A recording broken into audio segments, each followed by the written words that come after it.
Cutting across Congress's press conference after they've met the Election Commission over the Prime Minister's statements. Let's listen in. दोस्तों शुरू कर रहे हैं मैं हिंदी और इंग्लिश करूंगा।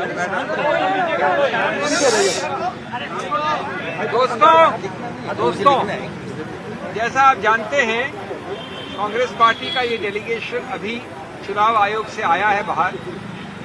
हम धन्यवाद करते हैं चुनाव आयोग का कि उन्होंने बहुत अल्प समय में हमें जल्दी से जल्दी मीटिंग और कंप्लेंट अपनी दोहराने और बताने के लिए व्यापक रूप से समय दिया।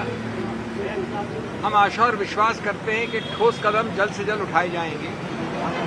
मैं संक्षेप में आपको बता दूं, 17 कंप्लेंट्स हैं हमारे चार्ट में, 17। मैं सिर्फ 3 या 4 के बिंदु बताऊंगा आपको समय बचाने के लिए। सभी बहुत गंभीर हैं और सभी हमारे मूल सिद्धांत जो इस स्वतंत्र भारत के हैं उनका उल्लंघन करते हैं, उन पर आघात लगाते हैं। इसलिए ये आवश्यक है कि जिसको हमने संवैधानिक रूप से एक पुलिसमैन बनाया है, संरक्षक बनाया है इस पर्टिकुलर क्षेत्र का, अधिकार क्षेत्र का, वो तुरंत ठोस, सही और स्पष्ट एक्शन ले, क्योंकि ये हमारे संविधान के सभी आत्मा के जितने भी प्रावधान हैं उनके बारे में है। सबसे पहले है हमारी कंप्लेंट नंबर 17। इस देश के, और मैं बहुत आदर के साथ कहता हूं, हमारे प्रधानमंत्री भी हैं, इस देश के प्रधानमंत्री हैं और मैं वास्तव में उनका आदर करता हूं क्योंकि बहुत मुखर वक्ता है, प्रखर वक्ता है। मैं हाथ जोड़ के उनसे कहूंगा कि उन्होंने इस प्रकार का वक्तव्य कैसे दिया, नहीं देना चाहिए और चुनाव आयोग को इसके ऊपर तुरंत एक्शन लेना चाहिए। ये वक्तव्य आप सभी जानते हैं, ये उनके ऑफिशियल हैंडल पे छपा हुआ है, प्रकाशित है। ये कल परसों कैंपेन के दौरान राजस्थान में कहा गया। इसमें मैं इसको भद्दा मानता हूं, मैं इसको दोहराऊंगा नहीं, लेकिन इसके 4-5 तत्व आपको याद दिलाऊंगा जिसको हमने पूरी तरह से चुनाव आयोग के सामने रखा। इसमें एक समुदाय एक धर्म का स्पष्ट नाम के साथ विवरण है, स्पष्ट नाम के साथ। नंबर 2, ये बड़े स्पष्ट रूप से कहा गया है कि वो समुदाय इस देश की अल्प रिसोर्सेज को हड़प सकता है, हड़प लेगा, कांग्रेस उनको दे देगी इस प्रकार के अल्प रिसोर्सेज, उस समुदाय, उस धर्म को। नंबर 3, उस समुदाय और उस धर्म को घुसपैठियों के साथ बराबर में जोड़ा गया है।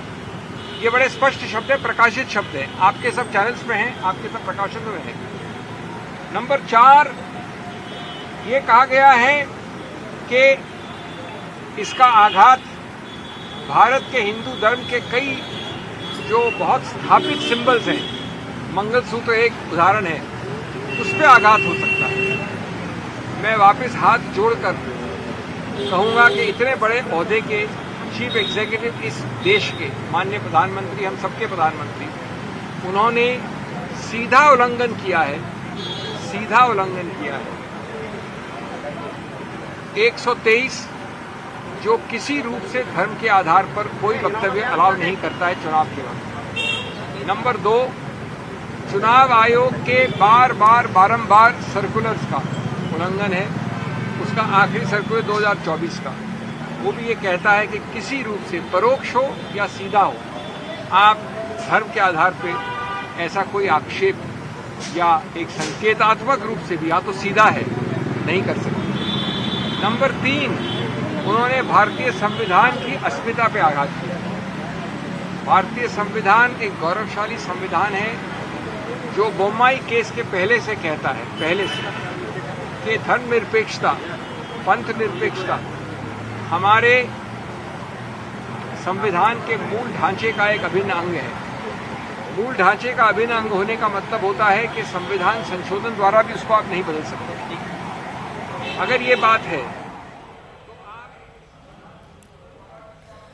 The Congress party there meeting the Election Commission, wanting restrictions, wanting action against the Prime Minister over the claims that he has made over the Congress's manifesto.